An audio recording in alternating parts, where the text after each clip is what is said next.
ठीक है, तो हम लोग यहाँ पे बात करने जा रहे हैं biotechnology and its principle chapter में। शुरुआत कर रहे हैं क्योंकि रिवीजन सेशन है, तो तेजी से इसको हम पढ़ेंगे और विद क्वेश्चंस आंसर हम इसको डिस्कस करेंगे।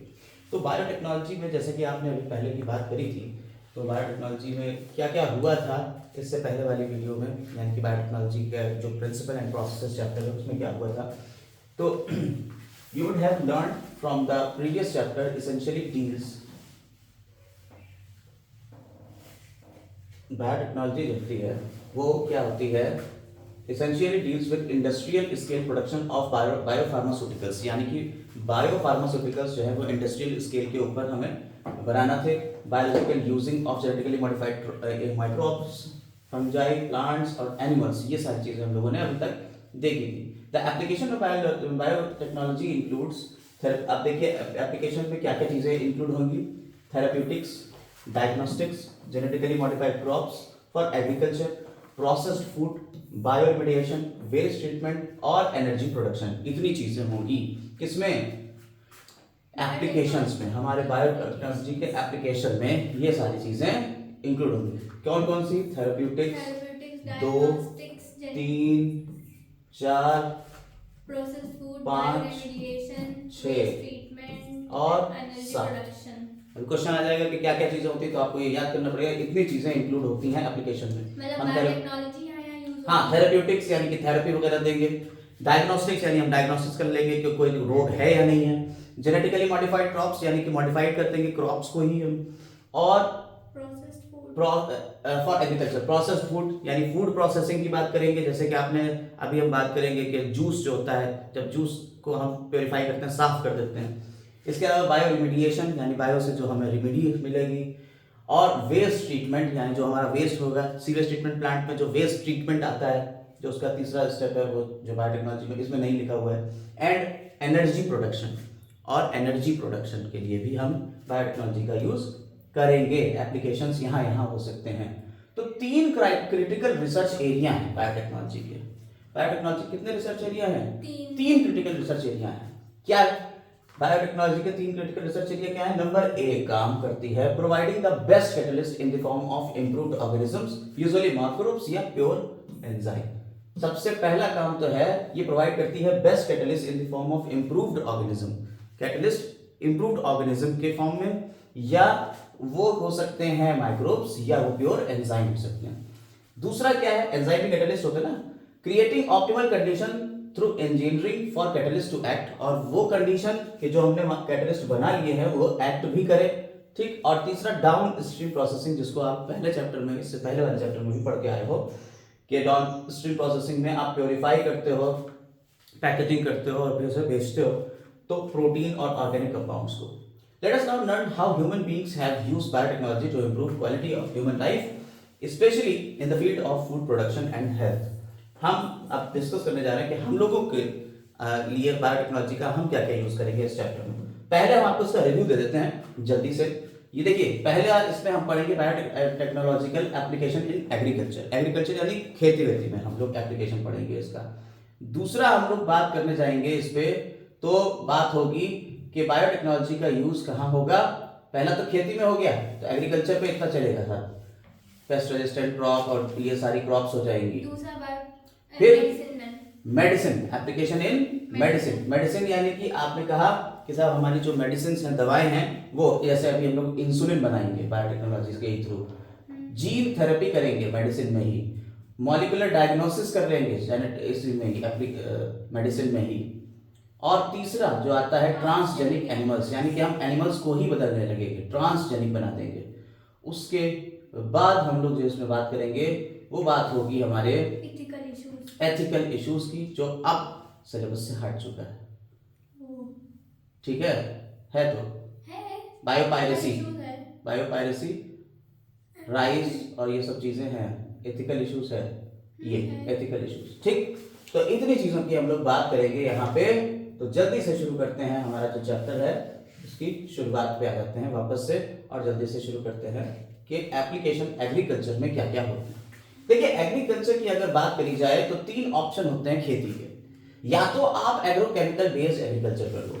कैसे कर लो, एग्रोकेमिकल बेस्ड एग्रीकल्चर, यानी कि आप फर्टिलाइजर लगाओ खूब और खेती करो। ठीक, दूसरा हो सकता है ऑर्गेनिक एग्रीकल्चर, क्या आपने ऑर्गेनिक फर्टिलाइजर का यूज किया, ऑर्गेनिक फार्मिंग कर रहे हैं, जैविक खेती।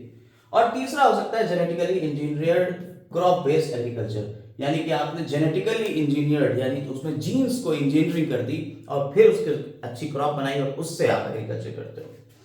क्योंकि आपको पता है कि ग्रीन रिवॉल्यूशन जो हुआ था उसमें क्या हुआ था, ग्रीन रिवॉल्यूशन क्यों हुआ था, यानी हरित क्रांति क्यों आई थी? हरित क्रांति इसलिए आई थी क्योंकि पब्लिक की डिमांड थी खाने की, उससे सक्सेस मिली कि खाना जो है वो 3 गुना हो गया, tripling the food supply. But हमारे पॉपुलेशन उस हिसाब से नहीं बढ़ रही, पॉपुलेशन तेज बढ़ रही थी, खाना धीरे धीरे बढ़ रहा था।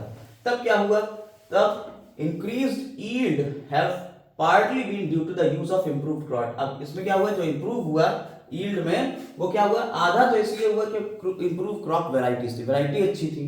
दूसरी क्या थी, but mainly due to the use of better management pesticides practices used of agrochemicals, जैसे आपके पेस्टिसाइड्स और फर्टिलाइजर्स थे, उनकी वजह से ये काम हो रहा था।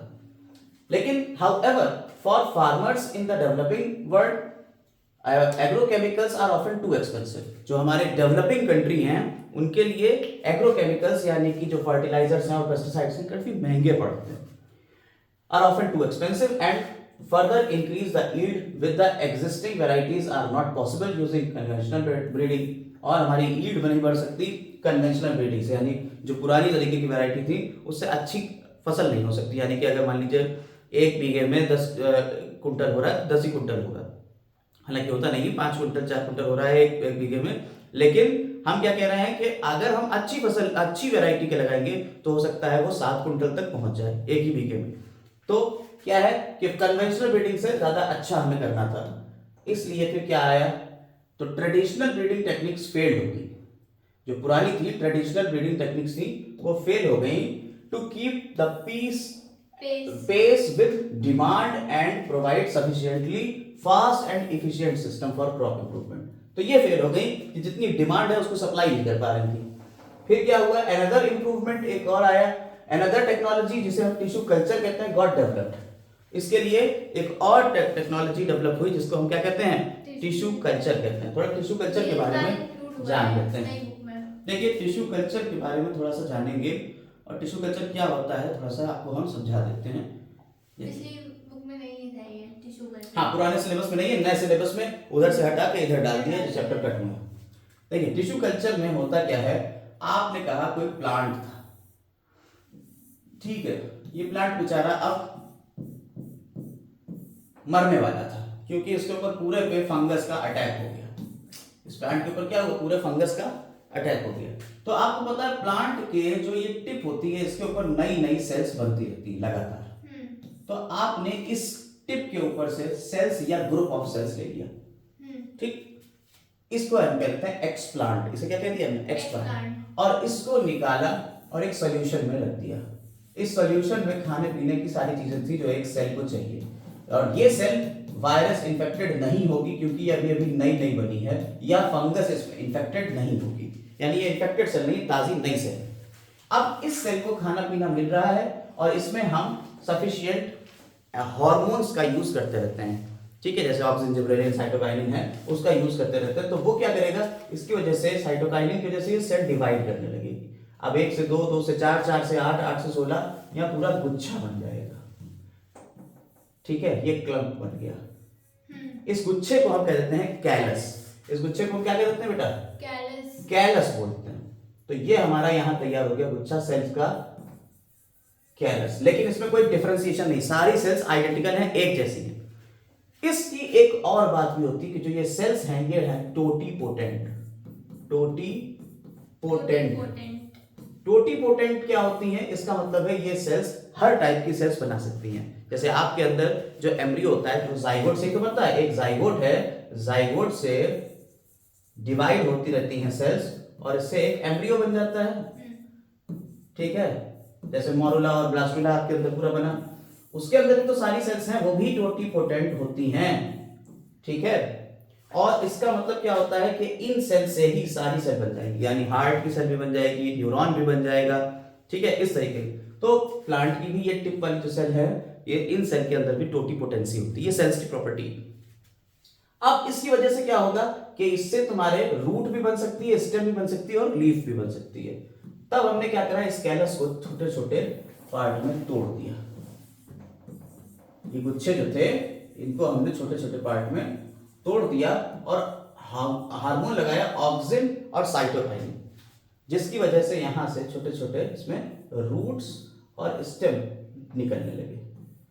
ठीक है, हर किसी को तो छोटे छोटे प्लांट्स यहाँ पे डेवलप हो गए और फिर इनको उठा के हमने पूरे अलग मिट्टी में बो दिया। तो एक नया प्लांट इधर, फिर दूसरा प्लांट इधर और तीसरा प्लांट इधर, यानी एक सेल से पूरा प्लांट बना दिया। इसे हम कहते हैं टिश्यू कल्चर और इसी को हम थ्योरेटिकली पढ़ लेते हैं। ठीक है, इसको हम लोग थ्योरी इसकी पढ़ लेते हैं, एनसीईआरटी में क्या लिखा हुआ है। देखिए, tissue culture got develop. What does tissue culture mean? Tissue culture का मतलब क्या होता है? We learn by the scientist during 1950 that whole plant could be regenerated from explants. Explant हमने बताया क्या, जो उस टिप से निकाला गया था, उसे हमने क्या कहते थे? एक्सप्लांट। यानी any part of a plant taken out and grow in test tube, उसे हम टेस्ट ट्यूब में ग्रो कर सकते हैं, उसे हम क्या कहते हैं? एक्सप्लांट कहते हैं। तो वो जरूरी नहीं है टिप से लिया जाए? हाँ जरूरी है, हमने आपको टिप से बताया क्योंकि वो पूरी फंगस इन्फेक्टेड थी। आप अगर फंगस इन्फेक्टेड नहीं है तो कहीं से भी निकाल लीजिए, उसे ग्रो कराना है बस। अंडर स्टेराइल कंडीशंस इन स्पेशल न्यूट्रिएंट मीडिया, और न्यूट्रिएंट मीडियम के अंदर रखेंगे। स्टेराइल कंडीशन यानी कि बैक्टीरिया और वायरस और उसके ऊपर कोई इंफेक्शन नहीं होगा।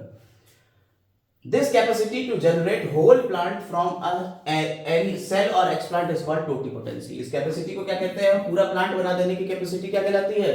टोटिपोटेंसी कहलाती है। यानी हर तरीके की सेल्स बनाते चले जाए, पूरा प्लांट बन जाएगा, रूट एंड स्टेम लीफ।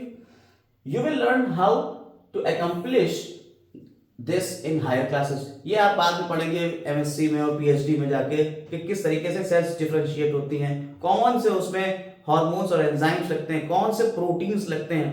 ठीक है, आईपी करके पीआई, ये इस तरीके के प्रोटीन्स हैं।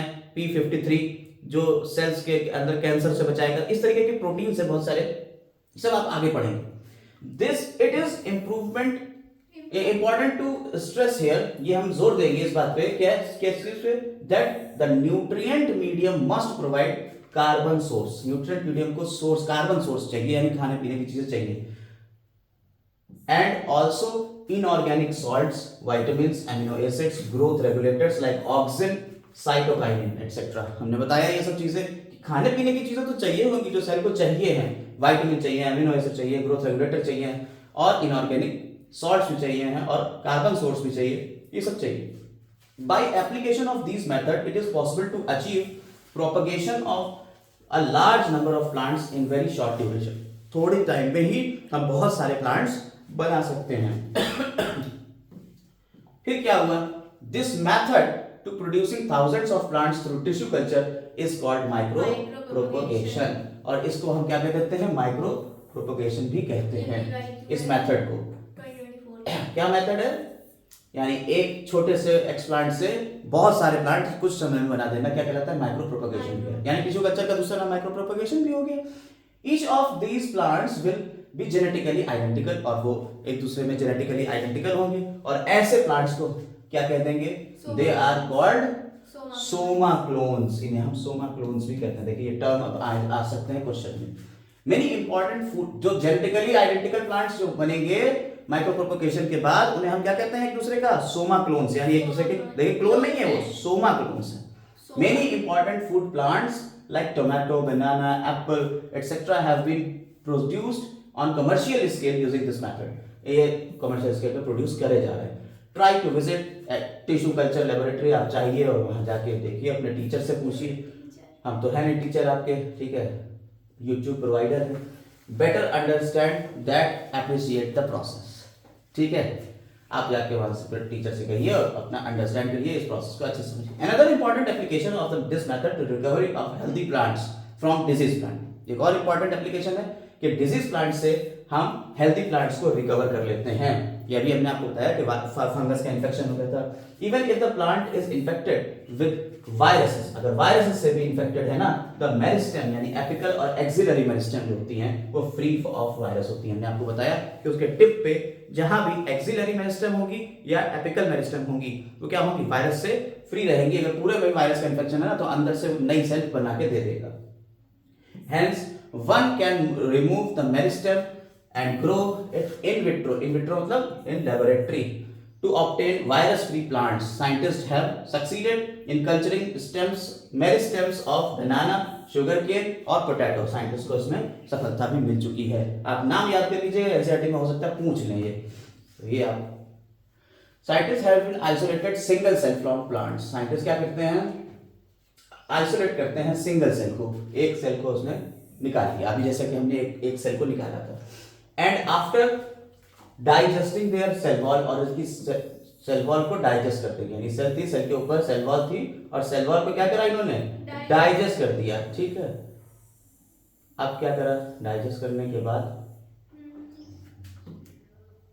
तो अब सिर्फ प्लाज्मा मेम्ब्रेन रह गई, प्लाज्मा मेम्ब्रेन रह गई, सेल वॉल तो निकल गई। फिर क्या करा, आइसोलेटेड प्रोटोप्लास्ट। ठीक है, आइसोलेट नेकेड प्रोटोप्लास्ट, तो इसे हम क्या कहते हैं, प्रोटोप्लास्ट कहते हैं।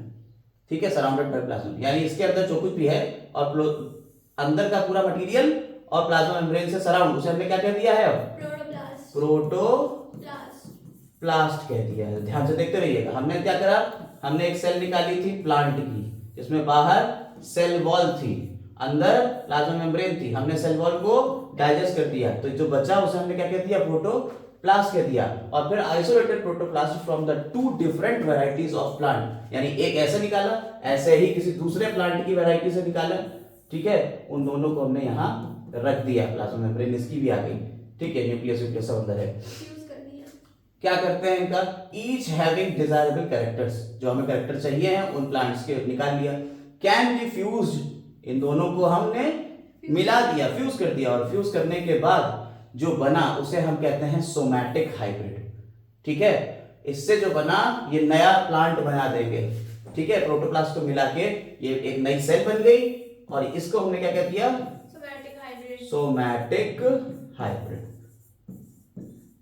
ठीक, समझ में आ गई बात। वाइल द प्रोसेस, और इस प्रोसेस को क्या कह देंगे हम, ये तो समझ में आ गया सोमैटिक हाइब्रिड क्या है, आप चाहिए इसका स्क्रीनशॉट ले लीजिएगा। सोमैटिक हाइब्रिड क्या है ये समझ में आ गया। अब इस प्रोसेस को क्या कह देंगे हम, सोमैटिक हाइब्रिडाइजेशन। ठीक है, इस प्रोसेस को हमने कह दिया somatic hybridisation. Imagine the situation when protoplast from tomato is fused with potato. आप सोचिए कि अगर प्रोटोप्लास्ट जो है वो टोमेटो को लिया जाए और उसको फ्यूज कर दिया जाए पोटैटो की सेल से, तो क्या बन जाएगा, पोमैटो बन सकता है। लेकिन ये सक्सेस इनको नहीं मिली, तो उसमें कैरेक्टर दोनों क्या सकते हैं, ऊपर लगेंगे टमाटर और नीचे लगेंगे आलू, टमाटर आलू सब्जी एक ही प्लांट में आपकी बन जाएगी। लेकिन ये चीज अभी सक्सेसफुल नहीं हुए हैं। ठीक है, रिजल्टिंग इनटू पोमैटो। फ्रूट होगा ना। This plant did not have all the desired combination of characters for this commercial utilisation, यानी कि अभी इसका कमर्शियल यूटिलाइजेशन अभी हमने नहीं किया है, लेकिन हाँ बन सकता है पोमैटो। ठीक, अब यहां तक तो हमने कहा टिश्यू कल्चर की बात हो गई, लेकिन एक ऑल्टरनेटिव मेथड भी आता है। The alternative path that our understanding of genetics is genetic can show so that farmers may obtain maximum yield from their fields। तो इसके लिए हमने कहा कि भाई फार्मर को मैक्सिमम यील्ड मिल जाए, हमारी जेनेटिक्स का हमने यूज करके अब एक नया चीज, it is the way to minimize the use of fertilizers. और ये एक तरीका है कि फर्टिलाइजर्स और केमिकल्स जो हमारे फील्ड्स में डल रहे हैं उसको कम किया जाए, क्योंकि उनका हार्मफुल इफेक्ट बहुत ज्यादा होता है हमारे एनवायरनमेंट पे। Use of genetically modified crop is possible solution, और इसके लिए हमारा जेनेटिकली मॉडिफाइड क्रॉप से एक पॉसिबल सोल्यूशन था। अब जेनेटिकली मॉडिफाइड ऑर्गेनिजम्स होती क्या, जरा उनको देखते हैं। Plants, bacteria, fungi, animals whose genes have been altered by manipulation are called genetically modified organisms। यानी कि वो प्लांट, वो एनिमल्स, वो बैक्टीरिया जिनके जीन्स को हमने मॉडिफाई कर दिया है, मैनिपुलेट कर दिया है, उसे हम क्या कहते हैं, जेनेटिकली मॉडिफाइड ऑर्गेनिजम्स, जीएमओ कहते हैं। The genetically modified plants have useful in many ways, अलग अलग तरीके से ये हमारे लिए फायदेमंद साबित हुए हैं और क्यों इनसे हमें क्या क्या फायदे हो रहे हैं उसको हम लोग पढ़ेंगे। क्या पहला फायदा है, genetically modified crops has made crops more tolerant. ये क्रॉप यानी कि फसल को मोर टॉलरेंट कर देती है, टॉलरेट करने के लिए एबायोटिक स्ट्रेस, यानी कि ये एबायोटिक स्ट्रेस से बचाएगी। जैसे अगर ठंड पड़ गई तो उससे भी, ड्रॉट पड़ गया उससे भी, सॉल्ट पड़ गया उससे भी, और हीट उससे भी। तो सिर्फ यही है एबायोटिक स्ट्रेस प्लांट्स के लिए। Reduce Reliance on chemical pesticides, और पेस्टिसाइड्स के ऊपर जो डिपेंडेंसी थी ना उसको भी कम करेगी, यानी पेस्ट रेजिस्टेंट क्रॉप हमारी बनने लगी जो जेनेटिकली मॉडिफाइड क्रॉप थी। Help to reduce post harvest loss, और पोस्ट हार्वेस्ट लॉस में भी मदद करती। पोस्ट हार्वेस्ट लॉस मतलब आप कश्मीर गए, वहां से सेब लेके आए, आपने कहा यहाँ बेचेंगे हम, आपने वहां 1 कुंटल सेब खरीद लिया कश्मीर में। अब कश्मीर में सेब खरीदने के बाद आप वहां की मंडी में जाओगे, तो वहां जाओगे, पहले वहां 5 दिन लगाओगे, फिर उसके बाद उस मंडी में से आप ट्रक पे लगवाओगे, आपको अगर यूपी लेके आएंगे। अब जब यूपी लेके आएंगे तो क्या होगा, वहां से यूपी आएगा तो उसमें 15 दिन लग गए आने में, फिर यहाँ की मंडी में जाएंगे, अब वहां बेचेंगे अब तो 2 दिन 3 दिन उसमें लग गए, यानी कि लगभग 1 महीना आपका उसमें ही बर्बाद हो जाएगा कश्मीर से सेब को यहाँ बेचते बेचते। सेब तो जाएगा सड़, यानी कि टूटने के बाद, हार्वेस्ट होने के बाद वो सड़ गया, उसमें आपको हुआ लॉस। इसे कहते हैं पोस्ट हार्वेस्ट लॉस। सड़ने को क्या होता है, सड़ना क्या होता है? सड़ना ये होता है कि आपकी जो सेल वॉल होती है, सेब कर रहा होता है ना, उसकी सेल वॉल है वो धीरे धीरे अंदर गलने लगती है, एक एंजाइम बनता है और सेल वॉल को गलाता रहता है, इस वजह से सेब मुलायम होता जाता है। मुलायम हुआ, आपने कहा ठीक है चलो अच्छा है, लेकिन जब ज्यादा मुलायम हो जाता है तो कहते हैं कि सड़ गया। ठीक, तो सड़ने से बचाने के लिए, यानी पोस्ट हार्वेस्ट लॉस से बचाने के लिए भी हम ऐसे टेक्निक का यूज कर दिए हैं अब कि हमारे अंदर वो एंजाइम जो सेल वॉल को गलाता है वो कम बनेगा, तो देर से सेल वॉल गलेगी, यानी पोस्ट हार्वेस्ट लॉस कम हो जाएगा। ठीक, तो एक्सटेंड कर देंगे पीरियड उसका। Increase efficiency of mineral usages by plants, plants की इफिशियंसी उनकी हम बढ़ा देंगे, यानी कि जितना मिनरल जमीन के अंदर है उसी को वो पूरी का पूरा यूज कर लेंगे, यानी हमें अलग से फर्टिलाइजर्स डालने की जरूरत नहीं होगी। This prevents early exhaustion of fertility of soil, और इससे हमारी फर्टिलिटी जो है सॉइल की वो एग्जॉस्ट नहीं होगी। दूसरा क्या, आखिरी पॉइंट क्या है, they enhance nutritional value of food, और हमारे फूड की वैल्यू इनहेंस कर देते हैं। जैसे हमारा गोल्डन राइस जो है इसमें विटामिन ए इनरिच्ड राइस है, इसमें विटामिन ए भी होता है, पीला पीले कलर का होता है प्लांट। ठीक है, in addition to this use genetically modified organisms has been used to create tailor-made plants to supply alternative resources. Tailor-made का मतलब होता है जैसा आपको चाहिए वैसी, टेलर-मेड प्लांट, यानी कि आपको डिजायर में जो चाहिए था आपने वो जीन डाल दिए, बढ़िया प्लांट बना लिया। तो ये अल्टरनेटिव रिसोर्स की तरह भी यूज कर सकते हैं इंडस्ट्रीज में, इन द फॉर्म ऑफ सैचेज, यानी हम पाउचेस, ठीक है, स्ट्रेचेस, फ्यूल्स एंड फार्मास्यूटिकल्स। ठीक, तो स्टार्चेस, फ्यूल्स और फार्मास्यूटिकल्स में भी हम इसका यूज कर सकते हैं। क्लियर? आगे आते हैं, some of the application of biotechnology in agriculture that you will study in detail are production of pest resistant plant, और कुछ एप्लीकेशन जो हम लोग पढ़ेंगे आगे वो होते हैं पेस्ट रेजिस्टेंट प्लांट्स के। Paste resistant plant plus paste क्या होते हैं? पेस्ट वो चीजें होती हैं जो हमारी फसल के ऊपर आ जाते हैं और उसको नुकसान पहुंचाते हैं, छोटे मोटे इंसेक्ट्स, उन्हें हम पेस्ट कहते हैं। वो पूरी पूरी फसल आ जाते हैं, जैसे टिड्डी दल आपने सुना होगा, ठीक है, लोकस्ट होते हैं, ये आते हैं और पूरा का पूरा फसल ही खा जाते हैं, तो उन्हें पेस्ट कहेंगे। और पेस्ट रेजिस्टेंट प्लांट बनाते हैं हम, ऐसे प्लांट बनाते हैं कि हम पेस्टिसाइड्स ना डालें, वो प्लांट ही रेजिस्ट कर जाए। जैसे कि यहाँ पे एक बढ़िया एग्जाम्पल दिया हुआ है, BT toxin produced by A bacterium called bacillus thuringiensis। तो बैक्टीरिया का नाम है बैसिलस thuringiensis, ये एक टॉक्सिन बनाता है बीटी टॉक्सिन, और बीटी का मतलब बैसिलस thuringiensis ही है, यानी B for bacillus, T for thuringiensis, और टॉक्सिन तो इसके अंदर बनेगा।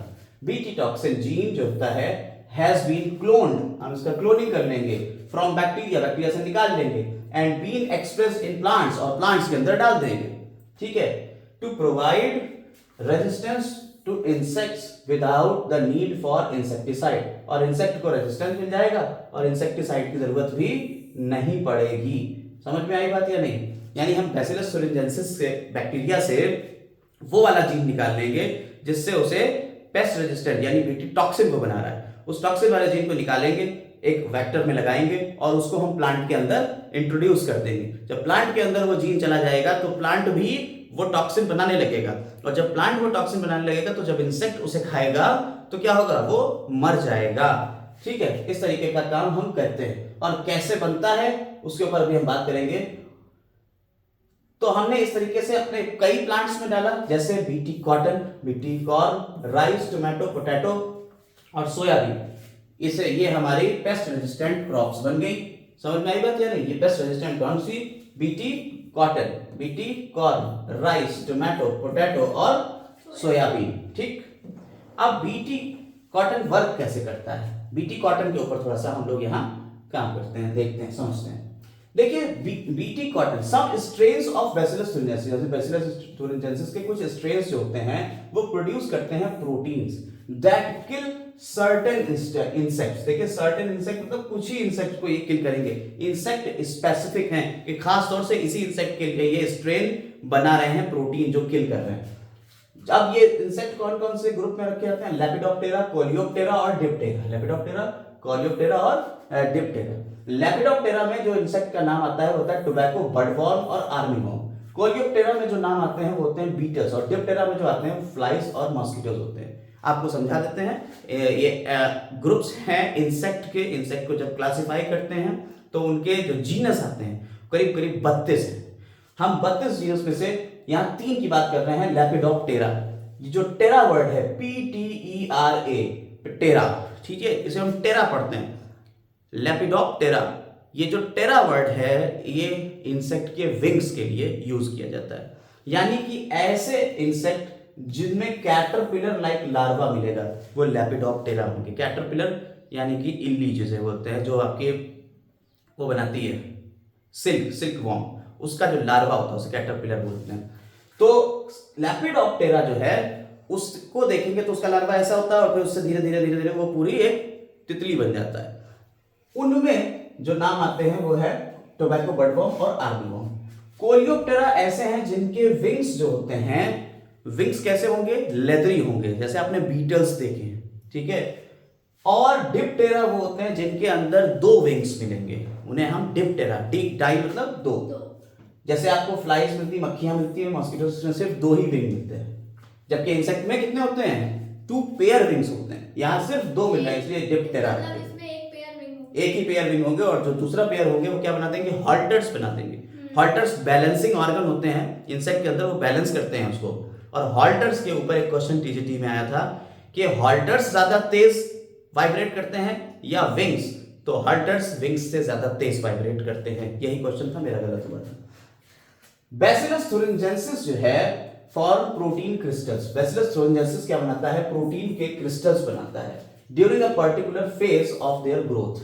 अपनी ग्रोथ फेज में क्रिस्टल्स बनाएगा और these crystals contain toxic insecticidal protein. ये इंसेक्ट्स को मारने वाले प्रोटीन रखती है अपने अंदर। जो बैसिलस thuringiensis है वो क्या बनाएगा? क्रिस्टल्स बनाएगा छोटे छोटे, और उन क्रिस्टल्स के अंदर क्या होगा? इंसेक्ट को मारने वाला protein. Why does this toxin not kill bacillus? ये बैसिलस को ही क्यों नहीं मार देता है? भाई, बैसिलस thuringiensis बैक्टीरिया है, बैक्टीरिया क्रिस्टल बना रहा है, इस क्रिस्टल के अंदर टॉक्सिन है, टॉक्सिन अपने आप को ही क्यों नहीं मार ले रहा है? याद रखिए, ये टॉक्सिन कब एक्टिवेट होता है? जब ये क्रिस्टल यहां बन गए और कोई इंसेक्ट इसे खाने के लिए आया। ये लार्वा है मान लीजिए, ये इसे खाने के लिए आया, ठीक है। जब ये लार्वा इसे खाएगा तो इंसेक्ट की गट में जाएंगे, और जो इंसेक्ट में गट होती है फोर गट, मिड गट और हाइंड गट होती है। तो ये मिड गट में जाएगा। किसमें जाएगा? मिड गट में जाएगा। और मिड गट के एल्कलाइन पीएच, कैसा पीएच होगा? एल्कलाइन, यानी बेसिक पीएच होगा, ठीक है। बेसिक पीएच में ये एक्टिव होएगा केमिकल, और एक्टिव होके ये प्रोटॉक्सिन की फॉर्म हो। यानी अभी कैसा है इसके अंदर क्रिस्टल में? ये क्रिस्टल है ना, ये क्रिस्टल जो है इसके अंदर जो टॉक्सिन है ये किस फॉर्म में है? ये इनएक्टिव फॉर्म में, इसे कहते हैं प्रोटॉक्सिन। और प्रोटॉक्सिन जब ये इंसेक्ट की आंत के अंदर जाएगा इन मिड गट में, तो ये उस पीएच से एक्टिव हो जाएगा और इसे एक्टिव टॉक्सिन में बदल जाएगा। और एक्टिव टॉक्सिन बदलने के बाद ये इंसेक्ट की आंतों में छेद कर देगा, जिससे इंसेक्ट की मौत हो जाएगी। क्लियर हो गई बात? इस तरीके से ये इंसेक्ट को मारता है। तो वो कह रहा है कि हमारे अपने आप को क्यों नहीं, actually BT toxin protein exist in inactive protoxin, ये इस फॉर्म में एग्जिस्ट करते हैं protoxin, but once insect ingest their inactive toxin, जैसे ही इंसेक्ट ने इंजेस्ट किया, खाया अंदर, it is converted to into an active form, ये एक्टिव हो जाएगा due to alkaline pH of the gut, ये गट के एल्केलाइन पीएच में जो है ये एक्टिव हो जाएगा, विच सॉल्युबलाइज द क्रिस्टल्स, और इस तरह से ये सॉल्युबल, क्योंकि पीएच की वजह से ही ये क्रिस्टल कैसे हो जाएंगे, सॉल्युबल हो जाएंगे, यानी कि घुल जाएंगे, और घुलेंगे तो वो एक्टिव निकल आया अंदर से। Activated toxin binds to surface of midgut epithelium, ये मिडगट की एपिथेलियल सेल से क्या करेंगे, ये बाइंड कर जाएंगे and create pores that causes cell swelling and lysis, और इसमें पोर्स बना देंगे, छेद बना देंगे, जिसकी वजह से सेल में स्वेलिंग हो जाएगी, फूल जाएंगी और वो मर जाएंगी, और eventually causes the death of insect, और धीरे से ही इंसेक्ट भी निकल जाएगा, मर जाएगा। समझ में आई बात किस तरीके से काम कर रहा है?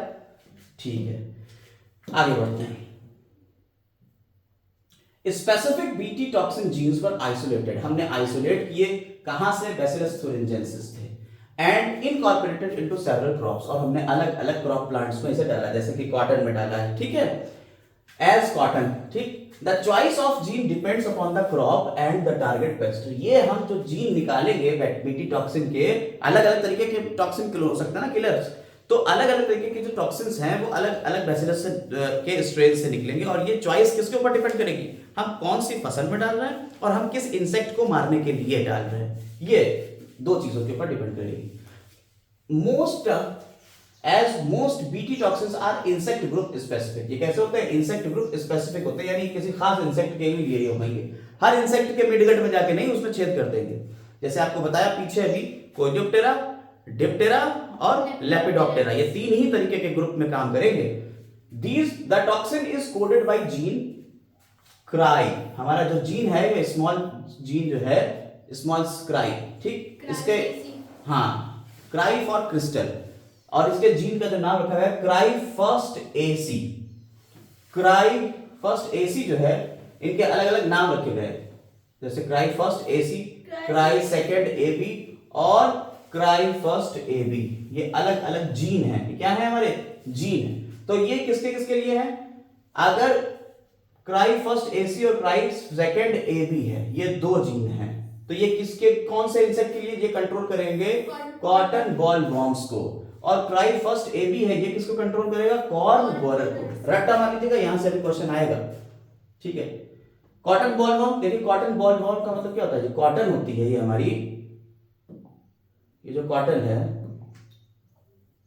इसके ये बॉल्स बन जाती है, इसके अंदर वॉर्म आ जाता है कीड़ा, वो इसको खाने लगता है, यानी कि जो हमारी कॉटन के जो गोले हैं यही खत्म हो जाएंगे, जब ये गोले ही खत्म हो जाएंगे तो क्या होगा, तब तो फिर दिक्कत आने ही आना है, फिर तो हमारी कॉटन में प्रोडक्शन ही नहीं होगा। Destroy ball worms fully mature cotton ball, ठीक है, यहां देखिए ये छेद हो गया, ये जो छेद हुआ है ये यहाँ पे पूरी मैच्योर हो जाती है, अगर ये छेद होता तो पूरी मैच्योर ना हो पाती, तो ये डिस्ट्रॉय कर देगा बॉल वॉर्म्स को, ठीक। अब अगला इसका जो एप्लीकेशन है वो है पेस्ट रेजिस्टेंट प्लांट, अभी तो हमने क्या बताया था, इंसेक्ट रेजिस्टेंट प्लांट बताए थे, अब दूसरा क्या आएगा, पेस्ट रेजिस्टेंट प्लांट। पेस्ट मतलब जो निमेटोड है, ठीक है, वो खाएंगे, पेस्ट रेजिस्टेंट। सेवरल निमेटोड्स एस्के हेलमिंथीज के ही कुछ ग्रुप्स हैं जिन्हें हम निमेटोड कहते हैं, ये पैरासाइट्स हैं wide variety of plants and animals, ये प्लांट्स और एनिमल्स के ऊपर है, और हमारे अंदर भी निमेटोड पैरासाइट की तरह काम करते हैं, एस्केरिस आपने देखा। निमेटोड एक नाम है जिसका नाम है मिलॉइडोगाइनी इनकग्निशिया, क्या नाम है, स्पेलिंग्स देख लीजिएगा, मिलॉइडोगाइन इनकग्निशिया, ठीक है।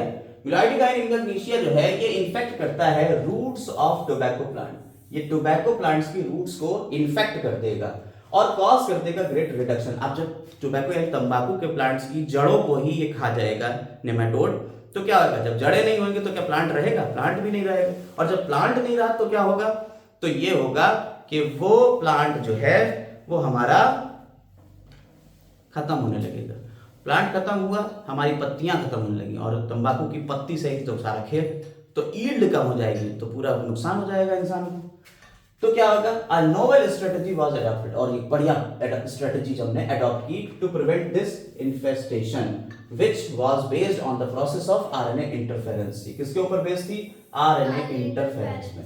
इसमें होता क्या है, थोड़ा सा आपको आरएनए इंटरफेरेंस के बारे में बता देते हैं। आरएनए इंटरफेरेंस क्या होता है, देखिए हमने बात करी आरएनए इंटरफेरेंस में ये कि देखिए प्लांट है हमारा, अभी हम आपको बता रहे थे कि ये जो प्लांट है टोबैको प्लांट, इसकी जड़ों में वो कीड़ा आके खा जाएगा इसकी जड़ों को, ठीक है, जिसका नाम जो कौन है, निमेटोड है, जिसका नाम क्या है, मिलॉइडोगाइन इनकग्निशिया।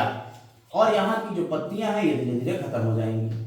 हमें क्या करना है, इस कीड़े को इसमें ना लग पाए, इससे बचाना है इस प्लांट को।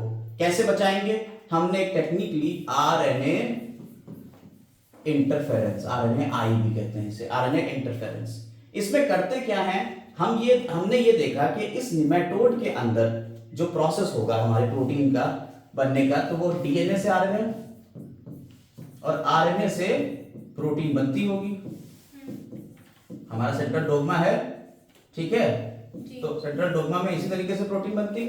लेकिन अगर हम इस आरएनए को यहाँ पे ब्लॉक करते हैं किसी तरीके से, तो ये आरएनए से प्रोटीन नहीं बना पाएगा, और जब आरएनए से प्रोटीन नहीं बना पाएगा तो ये निमेटोड मर जाएगा। इसके लिए हमने देखा कि इस आरएनए में कुछ सीक्वेंस होंगे, मान लीजिए ए यू सी यू जी, इस तरीके के सीक्वेंस होंगे आरएनए में। अगर हम कोई ऐसा आरएनए इसके अंदर डाल दें जो इसके कॉम्प्लीमेंट्री बन जाए, कैसा हो जाए, कॉम्प्लीमेंट्री। कॉम्प्लीमेंट्री का मतलब क्या हुआ, ए के सामने यू लगा हो, यू के सामने ए लगा हो, सी के सामने जी लगा हो, यू के सामने ए लगा हो, और जी के सामने सी लगा हो। अगर हम इस आरएनए को इसके अंदर डाल दें तो ये दोनों आरएनए एक दूसरे से जुड़ जाएंगे, डबल स्ट्रैंडेड आरएनए हो जाएगा, और इस आरएनए से प्रोटीन नहीं बन पाएगा। और प्रोटीन नहीं बन पाया तो ये कीड़ा अपने आप मर जाएगा, जैसे हम निमेटोड कह रहे हैं। इसका मतलब हमने आरएनए के अंदर क्या करा, इंटरफियर करा। आरएनए से प्रोटीन बनने में क्या कर दिया हमने, इंटरफियर करा, और इसी को कहते हैं आरएनए इंटरफेरेंस। क्लियर है। अब हमारा टारगेट क्या था, हम ऐसा आरएनए ले आए जो बाहर से हम इसके अंदर डाल सकें। और आरएनए हम इसके अंदर डाल नहीं सकते, हम वेक्टर के थ्रू क्या डालेंगे, डीएनए डाल सकते हैं। ठीक है, समझ में आई बात या नहीं। लेकिन ये आरएनए मिलेगा कहां, ये बड़ी बात थी, क्योंकि हम आरएनए से वापस डीएनए बना सकते हैं ना, रिवर्स ट्रांसक्रिप्शन, आरएनए से डीएनए बना सकते हैं, लेकिन ये आरएनए मिलेगा कहां। कुछ ऐसे हमने वायरस देखे जिनमें ये आरएनए मिलता था, और वो वायरस डबल स्ट्रैंडेड आरएनए बनाते थे, डबल स्ट्रैंडेड आरएनए रखते थे। उन वायरसेस में डबल स्ट्रैंडेड आरएनए हुआ करता था। तो ये जो डबल स्ट्रैंडेड आरएनए था, इसको हमने किसी वेक्टर के थ्रू, किसके थ्रू, वेक्टर के थ्रू, क्योंकि हम वेक्टर के थ्रू ही तो प्लांट में इंट्रोड्यूस करते हैं, आपने बायोटेक्नोलॉजी के पहले वाले चैप्टर में पढ़ा है। और वो वेक्टर ले लेंगे या ट्रांसपोजॉन ले लेंगे, ट्रांसपोजॉन्स, उनसे भी ये डबल स्ट्रैंडेड आरएनए मिल जाएगा। तो देखिए ट्रांसपोजॉन्स ले लेंगे, और वो वेक्टर हमारा एग्रोबैक्टीरियम ट्यूमेफेसियंस होगा, वो प्लांट्स में इन्फेक्शन आराम से कर देता है। हम लोगों ने पढ़ा था कि डिसआर्म्ड पैथोजन, तो जो वेक्टर का नाम होगा वो कौन होगा, एग्रोबैक्टीरियम ट्यूमेफेसियंस। उसके थ्रू हम ये डबल स्ट्रैंडेड आरएनए किसके अंदर डाल देंगे, इस प्लांट के अंदर डाल देंगे। इस डबल स्ट्रैंडेड आरएनए से ये सिंगल स्ट्रैंड में टूट जाएगा प्लांट के अंदर जाके, और इसका एक स्ट्रैंड इस वाले आरएनए से जाके जुड़ जाएगा, और इस तरह से इसके आरएनए को भी ये काट देगा। और जब काट देगा तो फिर हमारा आरएनए से प्रोटीन बन नहीं पाएगा इसके अंदर, तो जब आरएनए से प्रोटीन इसके अंदर नहीं बना तो हमारा प्लांट बच गया। क्लियर हो गई बात, सिनेरियो समझ में आ गया। नहीं समझ में आया, बैक करके वीडियो फिर से देख लीजिएगा, समझ में आ जाएगा। इसको हम पढ़ के बता रहे हैं एनसीईआरटी में किस तरीके से उन्होंने दिया है। देखिए ये जो स्ट्रेटजी है, इसमें क्या करते हैं हम, आरएनए इंटरफेरेंस की जो स्ट्रेटजी है, इसमें RNA I takes place in all eukaryotic organisms as the method of cellular defence. ये सेलुलर डिफेंस की तरह चलती है, और हर यूकैरियोटिक ऑर्गेनिज्म में हम इसका यूज कर सकते हैं। This method involve silencing of specific mRNA. इसमें क्या होगा, इसमें हम आरएनए को साइलेंस कर देंगे, चुप रहो तुम प्रोटीन नहीं बनाओगे, ठीक, due to complementary double stranded RNA molecule. किसकी वजह से, डबल स्ट्रैंडेड आरएनए मॉलिक्यूल क्या कंप्लीमेंट्री बन जाएगा, ठीक। Bind to provide to and prevents translation, और हम ट्रांसलेशन नहीं करेंगे। ट्रांसलेशन का मतलब क्या होता है, आरएनए से प्रोटीन का बनना। इसका मतलब आरएनए बेचारा चुप हो गया, हमने आरएनए को चुप करा दिया कि प्रोटीन नहीं बनाओगे तुम। The source of this complementary RNA, जो कॉम्प्लीमेंट्री आरएनए मिलेगा उसका सोर्स क्या है? वो सोर्स हो सकता है वायरसेस, ठीक है, एंड मोबाइल जेनेटिक एलिमेंट जैसे ट्रांसपोजॉन्स। वो दो चीजों से हमें मिल सकता है, या तो वायरस से मिलेगा या किससे मिलेगा? ट्रांसपोजॉन से भी ये मिल सकता है। That replicate via RNA intermediate, और इनसे आरएनए, ये कौन से होंगे? जो आरएनए इंटरमीडिएट के थ्रू रेप्लिकेशन करेंगे। और हम वेक्टर कौन सा लेंगे जिससे हम ये डालेंगे किसी प्लांट के अंदर? उस वेक्टर का नाम क्या होगा? एग्रोबैक्टीरियम। तो ये निमेटोड स्पेसिफिक जीन जो है हम उसके अंदर इंट्रोड्यूस कर देंगे, और प्लांट के अंदर जब ये जीन इंट्रोड्यूस होगा डीएनए के through such produce both sense and anti sense RNA. ऐसा डीएनए डालेंगे जिससे हम सेंस और एंटी सेंस यानी कि पॉजिटिव और नेगेटिव दोनों तरीके के आरएनए हम बना पाए। सेंस और anti sense RNA in the host cell, these two RNAs bind complementary to each other. अब यहां पे तो किसका था? यहां जो था वो था निमेटोड का आरएनए, और यहां कौन सा हमारा? ये सेंस हो गया, और ये हमारा जो आरएनए जो हमने डीएनए भेजा था उस डीएनए से बना हुआ ये आरएनए है, ये एंटी सेंस हो गया। अब ये दोनों एक दूसरे कंप्लीमेंट्री हो गए, ये जुड़ जाएंगे तो क्या हो जाएगा? 10 silence the specific mRNA, double stranded RNA बन गया। ये जो डबल स्ट्रैंडेड आरएनए है, क्या वो अब प्रोटीन बना पाएगा? नहीं बना पाएगा, वो साइलेंस हो गया, ठीक। और हमारा निमेटोड बेचारा निपट जाए। Consequent that parasite could not survive in transgenic host, और हमारे प्लांट्स के अंदर ये सर्वाइव नहीं हो पाएगा और बेचारा मर जाएगा। Specific interfering RNA, the transgenic plant therefore got self protected, और इस तरह से इस पैरासाइट से अपने आप ही हमारे प्लांट्स बचे रहेंगे। क्लियर हो गई बात? जी। ये देखिए यहाँ पे उन्होंने दिखाया हुआ है एग्जाम्पल के थ्रू कि ये जो प्लांट है इसमें ये हमारी ये जो जड़ें हैं, इन जड़ों के ऊपर लग रहा है ये निमेटोड, ठीक है, और यहाँ देखिए हेल्दी हो गया, ठीक।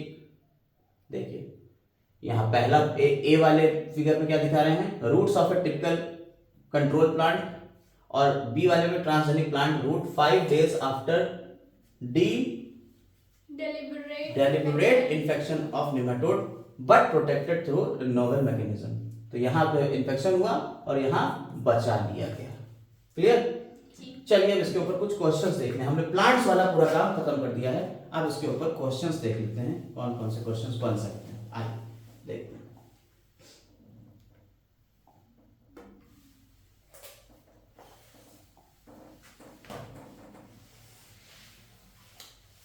देखिए सबसे पहले genetically modified crops organisms are used for.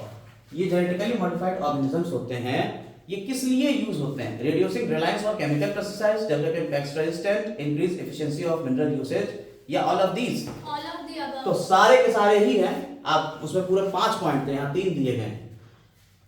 दूसरा, एप्लीकेशन ऑफ बायोटेक्नोलॉजी इंक्लूड्स। जो एप्लीकेशन है बायोटेक्नोलॉजी का उसमें क्या क्या चीजें इंक्लूड करेंगे? Industrial scale of production of pharmaceuticals and biologicals using genetically modified microbes, fungi, plants और animals, therapeutics and diagnostics, bioremediation, genetically modified crops और agriculture, process food, waste treatment and energy production. सभी के लिए तो होता है, सारी चीजें तो बायोटेक्नोलॉजी में होती हैं। ये सब पहले ही पेज के ऊपर हम आपको बता चुके हैं बायोटेक्नोलॉजी के, ठीक। अगला, ग्रीन रिवॉल्यूशन जो था उसमें फूड की सप्लाई ट्रिपलिंग हो गई थी, लेकिन but not enough to feed the growing human population. Increase yield have mainly been due to that use of. जो इंक्रीज हुई थी यील्ड वो किस वजह से हुई थी? Improve variety. क्या वैरायटी इंप्रूव हुई थी? बेटर मैनेजमेंट प्रैक्टिसेस थी या एग्रोकेमिकल्स था? बी एंड सी था। तो सिर्फ ये था, वैरायटी इंप्रूव नहीं हुई थी। इंप्रूव वैरायटी तो अभी आई है ना जेनेटिकली मॉडिफाइड क्रॉप्स में। Bacillus thuringiensis has been used killed certain insects such as, Bacillus thuringiensis किसको खत्म करता है? टोबैको बर्डवॉर्म, आर्मीवॉर्म, बीटल्स, फ्लाइज, मॉस्किटोस, सबको ही तो खत्म कर देता है। ये किस में आ जाएगा? लेपिडोप्टेरा, गोरियोप्टेरा और ये डिप्टेरा। 3-4 हो गए सब नाम। The critical research area of biotechnology are. जो 3 क्राइटेरिया थे क्रिटिकल रिसर्च एरिया के: downstream processing technology, purified protein and organic, provide the best catalyst, ये भी हो गया क्रिटिकल ऑप्टिमल कंडीशन, ठीक है, सारे के सारे ही होते हैं। All of the above. ठीक, चलिए अगला question. Choice of the Bt toxin gene is depends upon the, किसके ऊपर डिपेंड करती है? Type of crop, type of targeted pest या type of vector. Type of crop and type of targeted pest. ये अभी आपको बताएगा किस तरीके की फसल होगी और किस तरीके का इंसेक्ट होगा। बीटी के जो जीन है वे उसी तरह, जैसे cry first A C, cry cry 1 AB and First, second AB, A B और cry second second A B. B. ये किसके किसके लिए थे? अगर आप देखें तो ये अलग अलग चीजों के लिए थे। कोई army worm, cotton bird worm के लिए अलग अलग थे, कॉर्न बोरर के लिए अलग अलग थे, ठीक है, तो ये याद रखिएगा। क्राई 1 AC और क्राई सेकंड AB जो है वो कॉटन बॉलवर्म के लिए होता है। Cry first A B, cry 1 AC and cry second A ये किसके लिए होता है? कॉटन बॉलवर्म के लिए। Cotton bollworm. बॉल वॉर्म, ठीक है, क्राई 1 AB जो है वो कॉर्न बोरर के लिए और ये होता है। कॉर्न बोरर्स के बोरर के लिए होता है, ठीक है। ठीक, तो ये आपको याद रखना है। अगला देखिए, insecticidal protein BT cotton is binds to the, किसके ऊपर? भाई इंसेक्ट प्रोटीन जो इंसेक्टिसाइडल यानी टॉक्सिन प्रोटीन जो होता है बीटी टॉक्सिन, ये किसके ऊपर एक्टिव फॉर्म में जब आ जाता है? तो मिड गट की एपिथेलियल सेल्स के ऊपर होता है, उनको फुला देता है और उनको मार देता है और इवेंचुअली डेथ हो जाती है हमारे एक इंसेक्ट की। For increasing the food production, food production को इंक्रीज करने के लिए which biotechnological application is applied? Genetically engineered crop based agriculture, है ना, यही तो करा गया था। केमिकल बेस्ड एग्रीकल्चर, देखिए फूड प्रोडक्शन के लिए इतना नहीं करा गया था। बायोटेक्नोलॉजी की जब बात करी जाएगी, ये सब आपको कहां कराया जा रहा था? ये आपका इससे पहले हो रहा था, लेकिन बायोटेक्नोलॉजी में हम ये काम करते हैं, ठीक है। आगे आते हैं। Crystals of Bt toxin produce some bacteria, do not kill the bacteria. कुछ बैक्टीरिया के अंदर क्रिस्टल निकल रहा है लेकिन बैक्टीरिया को ही नहीं किल कर रहा है, क्यों? क्योंकि ये अपनी इनएक्टिव स्टेट में आता है, ठीक है। एक्टिव तो इसके मिडगट में जाके होगा। Strategy is used to prevent nematode infection, tobacco, nematode से के इन्फेक्शन से टोबैको को बचाने के लिए कौन सी स्ट्रेटजी यूज की गई थी? आरएनए इंटरफेरेंस, आरएनए में ही इंटरफेरेशन कर दिया गया था। आगे, the insect pest resistant BT cotton was developed by, ये बीटी कॉटन कैसे डेवलप हुआ है? सोमाक्लोनल माइक्रोप्रोपेगेशन, सोमैटिक हाइब्रिडाइजेशन या ट्रांसजेनिक टेक्नोलॉजी। तो ये कैसे डेवलप हुआ है? ये डेवलप हुआ है ट्रांसजेनिक टेक्नोलॉजी के थ्रू। देखिए सोमैटिक हाइब्रिडाइजेशन तो टिश्यू कल्चर की है, माइक्रोप्रोपेगेशन टिश्यू कल्चर है, ये भी टिश्यू कल्चर है, ये सोमैटिक ये आपका ट्रांसजेनिक टेक्नोलॉजी है, ठीक। आगे आ जाते हैं और यहाँ आपको मिलाना है। देखिए करेक्ट मैच आपको बताना है, विच इज करेक्ट मैच, कौन सा इसमें से करेक्ट मैच है। तो ऑप्शन चौथा इसका दिख नहीं रहा है, ठीक है, चलिए इसको थोड़ा छोटा कर लेते हैं। यहाँ पे कॉर्न बोअर है, ठीक है, क्या है ये? कॉर्न बोअर है। क्राई 1 AB कॉर्न बोरर के लिए, क्राई सेकंड ए बी लिखा हुआ है। क्राई अब सेकंड बताइए, AB ये सही मैच आपको बताना है। Cry first A B cotton bollworm के लिए है, बी जाएगा बी। ये नहीं होता है क्योंकि ये सेकंड ए बी होता है, हाँ। ठीक है। ये फर्स्ट, ये वाला cry first A C cotton bollworm के लिए है, क्राई 1 AC कॉटन बॉलवर्म के लिए, हाँ कॉटन बॉलवर्म के लिए है, ठीक है। ये तो आपका उसके लिए होता है, अभी बताया था बोरर, कॉर्न बोरर के लिए, तो बी जाएगा ना। और ये भी नहीं होता है, ये भी नहीं होएगा, तो आंसर क्या जाएगा इसका? बी। बी जाएगा। क्लियर हो गई बात? हाँ। चलिए अगले वाले पे आते हैं।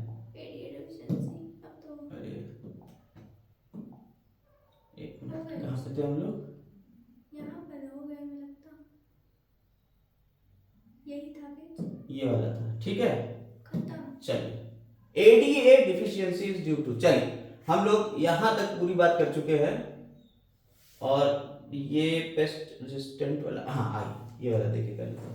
फाइंड द कॉलम, आपको बताना है किसके किसके लिए कौन कौन सी चीजें होंगी। डिप्टेरा, इसमें से कौन कौन से डिप्टेरा है? लेप्टोप्टेरा, कोलेप्टेरा।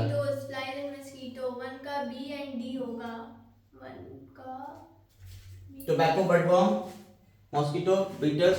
देखिए आर्मी वॉर्म जो होते हैं ये किस में आते हैं? लेपिडोप्टेरा। फ्लाइज जो होती हैं वो डिप्टेरस होती हैं और बीटल्स जो होते हैं वो कोलियोप्टेरा होते हैं। मॉस्किटोज भी कोलियोप्टेरा ही में आते हैं, सॉरी डिप्टेरा में आते हैं। डिप्टेरा में आते हैं। मॉस्किटोज किस में आ रहे हैं? डिप्टेरा में आ रहे हैं। तो आपका हो गया ए का हो गया। टोबैको बर्डवॉर्म किस में आएगा? टोबैको बर्डवॉर्म उसमें आएगा लेपिडोप्टेरस में। लेपिडोप्टेरा में, ठीक है। अब आप मिला लीजिए ए सब। का है 2, इसका आंसर क्या जा रहा है यहाँ पे आपको? 1, सी का है 3, डी का भी है 1 और ई का है 2। इसका आंसर जाएगा डी। आंसर क्या जा रहा है इसका? डी। डी, ठीक है। हम्म। समझ में आ गई? चलिए अगला क्वेश्चन देख लेते हैं। पीछे देखें कोई क्वेश्चन पड़ा हो तो। नहीं है, नहीं है। नहीं अभी नहीं। क्या फिर से आइए। Cryban AC and Cryban AB produce toxins. क्राइफस एसी, क्राइफस ए भी प्रोड्यूस टॉक्सिन दैट कंट्रोल। अलग अलग हो गया। फर्स्ट एसी कॉटन बॉलवर्म के लिए और ए बी किसके लिए? कॉर्न ए बोरर। आएगा ए।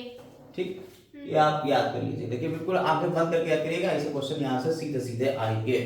चल अब हम लोग वापस से आते हैं अपने मेडिसिनल यूज के ऊपर और देखते हैं पहले तो मेडिसिनल यूज। अब चूंकि वीडियो लंबी हो रही है उसको दूसरी वीडियो में हम लोग करेंगे कवर, मेडिसिनल यूज प्लांट्स का, ठीक है। अब मेडिसिनल एप्लीकेशन में यानी कि ये वाला टॉपिक जो हमारा है अब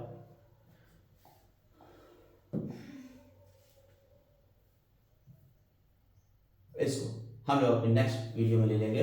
और तब तक के लिए आप चैनल को सब्सक्राइब कर दें, लाइक शेयर कमेंट्स। और अगर कोई दिक्कत आ रही है आपको किसी क्वेश्चन में या किसी भी टॉपिक में तो इसे नीचे कमेंट कर लें।